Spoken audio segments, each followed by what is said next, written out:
Are you looking to grow your insurance practice? Well, I'm going to talk with you today about one question that will take you probably farther than any other question in the world if you answer it in accomplishing that goal.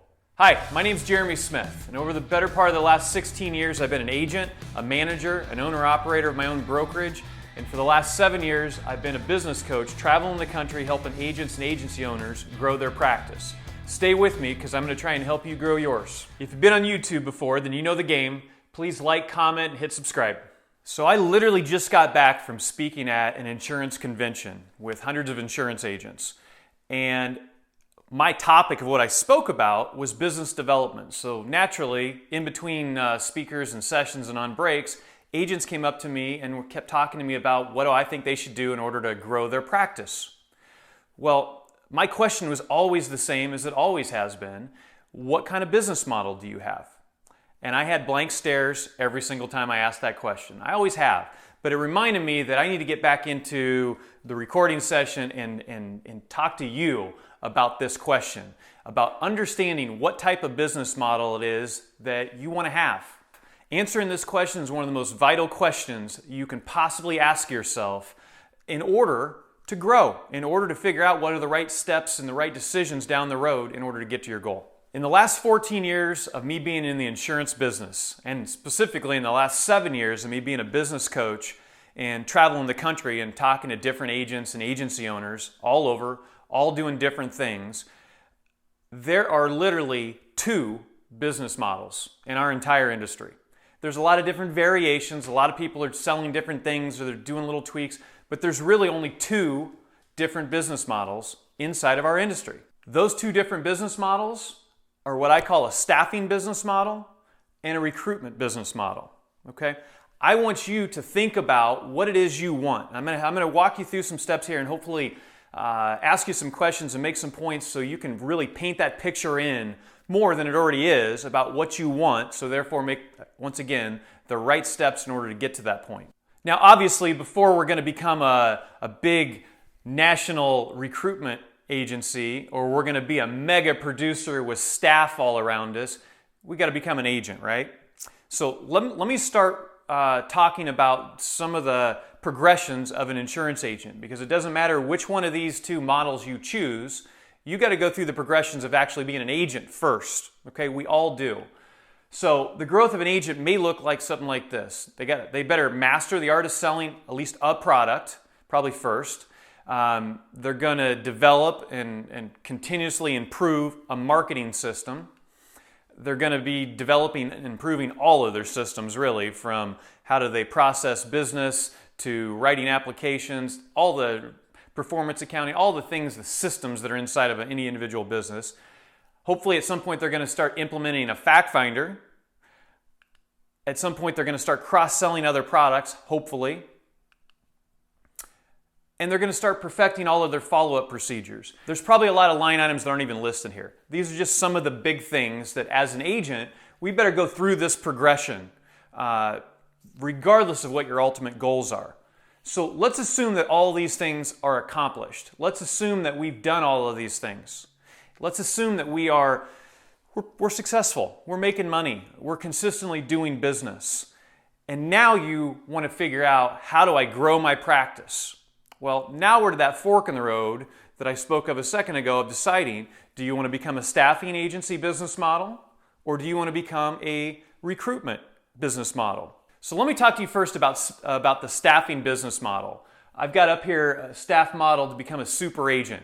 By that I mean high producing agent. You may choose something less. You may choose to just work through the progression we just went through and just become an agent, and become a better agent and sell more policies and help your clients more. Work out of your home, never have an office expense, never have any employees. You may choose that you want to go to the mountaintop. And so that you may choose to have an organization where you do have an office and office expenses. Inside that office, you might have secretaries, processors to do your business. You might have multiple marketers that are constantly finding prospects for you.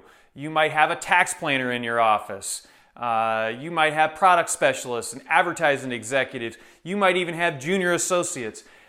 There are some of the largest producers in the country that are using a staffing model to become a mega producer or a super agent, using all of these different resources and having all of these different people work for them so that they can do the maximum amount of production that they possibly can. But here's what defines, in my opinion, a staffing business model. All of these people, they work for you. Normally, they're probably W-2 employees. Most importantly, what differentiates this is that your clients, all of the clients that are produced by all of these people, they only know you. You are their agent. Your name is on their applications, and therefore the book of business that all of these people create, you are the only owner of that book of business. That is what a staffing business model looks like. You're the person that all of your clients look at to be their advisor, and you're the person that owns that book of business. You're the boss of all of these people. Their job is to help you eventually, here's the ultimate goal, is to run this agency like a doctor's office, where all you do is every hour on the hour you're walking into a different office, taking a look at a scenario and giving your professional assessment of what they need to do. And then you've got a junior associate there that's going to go ahead and write the applications. You've got processors that are going to go ahead and process the paperwork. All you do is you're just the man. You're just coming in and giving recommendations, much like a doctor. That's what the ultimate staffing business model may look like. But it could look like anything in between what I talked about a little bit ago. You could just be an agent that eventually has a secretary. You could be an agent that has just a processor. So this list could probably go on and on. But I just want to give you an example of what a staffing model looks like. And there's two main characteristics that, in my opinion, define what a staffing model looks like. Number one, all of these people, they work for you. They're employees. Their job is to help you streamline your business so you can see more clients. And number two, you're the only one, typically, that meets with your clients. You're the person that your clients look at as the advisor, not these people. They are your support staff. You're their agent. And furthermore, and probably most important, you own the book of business. You own the clients and the list and the residuals and the value of your book of business. Between the two business models of a staffing business model or the recruitment business model, which I'll talk about here in a second, in my opinion, the staffing business model, it's the most common and it's probably the easiest. You may not choose to have all of these different employees working for you. You may choose that at the end of the day, you may just have a secretary. That's okay.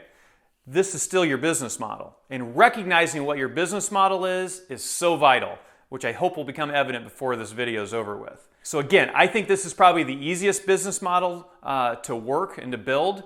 There is one downside to this business model, and that is that you, as the owner of this business, your time and your energy is always needed. Because you built yourself up to be this person, you're always going to have to be there in order for your income to continue. A couple other points I'll talk about with this business model. Probably the biggest lever when it comes to building a staffing business model is your marketing system. If you're going to scale this business, then you better have a really good marketing system. A really good marketing system that's documented, that you're constantly retweaking and defining and getting better. Once you've got a documented successful marketing system, now you can scale it. Now you just turn up the volume in order to do more business. And you might be able to or need to hire one of these people. A couple other things here. Marketing is probably the most important lever for a staffing business model. Obviously, marketing is important whichever route you go in our industry. But with a staffing business model, it's really, really important because in order for you to, if you do decide you want to grow to this level where you've got an organization supporting you, the gas pedal for that is how fast can you get the leads to come in? How fast can you get the prospects to come in? So you better have a really big microscope, magnifying glass on your processes, documenting your marketing system, retweaking it, redefining it, making it better continuously. Once you've done that, then you can scale the marketing system, which allows you to scale the business. Okay, let's jump into that other option, what I call a recruitment business model. In a staffing business model, our job is to acquire as many clients as we possibly can, right? In a recruitment business model, our plan is to acquire as many agents as we can. This business model is it's super popular with people who are specializing in, say, Medicare Advantage or final expense. Kind of one-trick ponies where they specialize in a product. Most people believe that when it comes to the recruitment business model, that the most important thing in building a hierarchy of sub-agents is recruitment, is recruiting agents, recruiting people. I'm here to tell you that my belief is that while recruiting obviously is a necessity of building a recruitment business model, it's not the most important thing. It's not the hardest thing. It's really not that hard to acquire agents. What's really hard is to keep agents. Insurance agents are salespeople, which means they're the easiest people to sell. It's really not hard to get a salesperson sold into coming into your organization, but they're also entrepreneurs. Most of them have a lot of confidence in themselves, which gives them the confidence to leave as fast as they came in if you're not providing them what you said you would, if you're not holding up your end of the bargain. Now, I listed off a handful of things earlier that as an agent and agent development you've got to do to progress to become a really good agent. When it comes to building a recruitment business model, you've got to do all of those things plus some. If you're going to build a recruitment business model, not only do you have to have done all the things we talked about earlier when it comes to agent development and all of those growth items, but there's some other items that you better be a master of too. You better have a fluid, streamlined onboarding system for these new agents. You better have a scalable marketing system that, once again, you can turn up the marketing for all of the agents as you grow your business. You better have a duplicatable sales process. Man, that's really important. You may be able to walk into an appointment with just your wit, charm, and personality and turn 80% of the appointments you walk into a sale.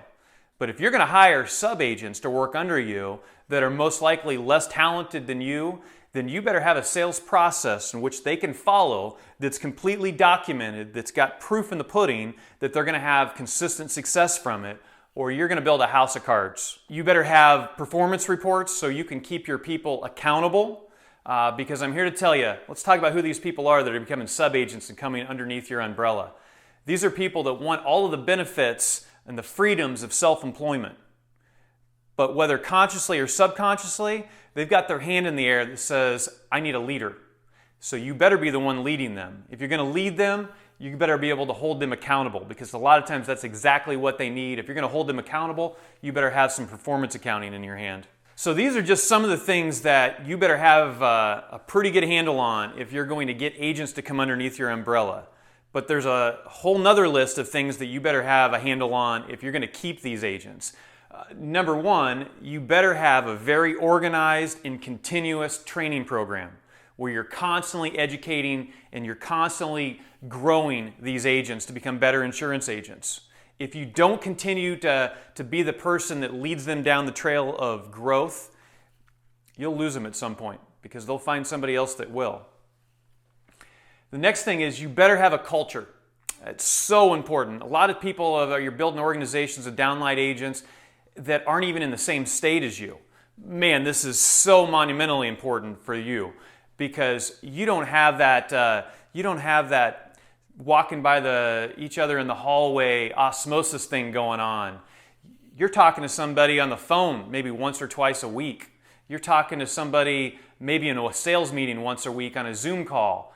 You better be really good and really honed in on creating a culture that is pushing your people to always get better, a culture that is that believes that you're a team, a culture that holds people accountable and gives them the support that they need at the same time.